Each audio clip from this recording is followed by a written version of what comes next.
একটা জিনিস আপনারা বুঝতে চেষ্টা করবেন, তাদের প্রতি 10,323-এর যারা শিক্ষক শিক্ষিকা, তাদের প্রতি আমাদের প্রচণ্ড সিম্প্যাথি।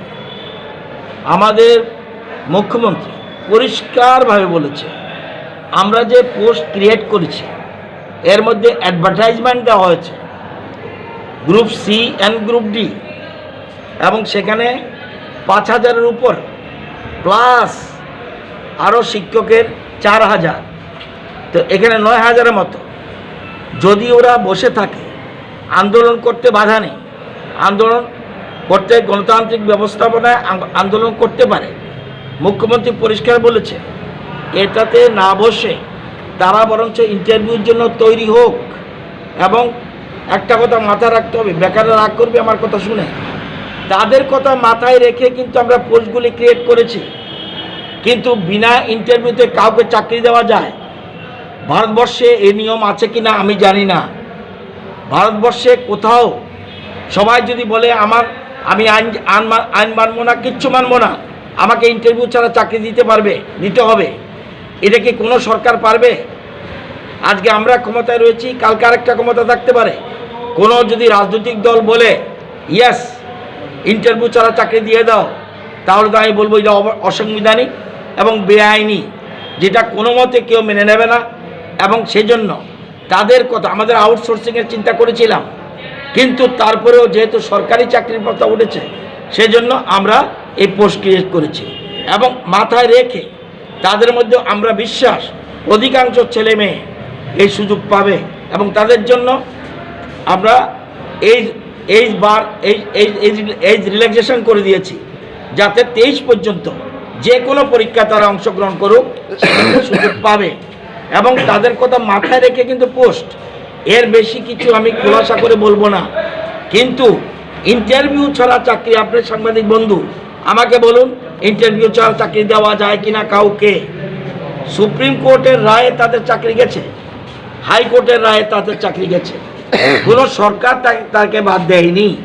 কিন্তু যেহেতু পূর্বেকার সরকার তাদের সিলেকশনের ক্ষেত্রে ত্রুটি ছিল বলে, সিলেকশনের ক্ষেত্রে আমি কাউকে বলবো না অযোগ্য, আমি কাউকে বলবো না যোগ্য, কাউকে কিছু বলবো না, সিলেকশনের ক্ষেত্রে ত্রুটি ছিল বলে প্রথমে হাইকোর্ট, পরবর্তী সময় সুপ্রিম কোর্ট তাদেরকে বাতিল করেছে। সুতরাং এই অবস্থায় আমরা কি করতে পারি? আমরা বলেছিলাম নির্বাচনের আগে যে আমাদের সদিচ্ছা রয়েছে এবং তাদের একটা সেটেল আমরা করব। আমরা বেশ কয়েকবার একের অধিক আমরা সুপ্রিম কোর্টে তাদের জন্য এক্সটেনশন এনেছি, কিন্তু এরপরে আর এক্সটেনশন দেয় না। সেজন্য আমরা তাদের জন্য পোস্ট ক্রিয়েট করেছি, এবং তারা ইন্টারভিউ দিলে আমার বিশ্বাস তাদের অনেকের সুবিধা হবে। যারা বাদ যাবে তাদের কথা আমাদের মাথায় রয়েছে, কি পদ্ধতিতে তাদের নিতে হবে, সবটা এর বেশি প্রকাশ্য বলা চলবে না। কিন্তু মুখ্যমন্ত্রী বারবার অনুরোধ করেছে, আমি জানি না কেন এরপরে বসে রয়েছে। কোনো রাজনৈতিক ইন্ধনে যদি কেউ বসে থাকে আমার কিছু বলার নেই, কিন্তু আমি জানি 10,323-এর সবাই এখানে আসেনি। তাহলে বুঝতে হবে একটা জিনিস, কোনো রাজনৈতিক ইন্ধন রয়েছে। তারপরেও গণতান্ত্রিক ব্যবস্থাপনায় কোনো রাজনৈতিক দলের কেউ সমর্থক হতে পারে। আমরা সুবিধা করে দিয়েছি সবাই ব্যবস্থার জন্য, যদি এখানে বাদ যায়। এবং ওরা যখন মিট করেছিল মুখ্যমন্ত্রীর সাথে, ওরা বলেছে মুখ্যমন্ত্রীর সাথে কথা বলে আমরা খুশি, মুখ্যমন্ত্রীর সাথে কথা বলে আমরা খুশি। এবং সেই খুশি, তাহলে যদি খুশি হয়ে থাকে মুখ্যমন্ত্রী এই কথা, এরপরেই তো 3-4টা অর্গানাইজেশন রয়েছে, সবার সাথে কথা বলে পরবর্তী সময় পোস্ট ক্রিয়েট করে দিয়েছে, অ্যাডভার্টাইজমেন্ট যুদ্ধ হয়ে গেছে।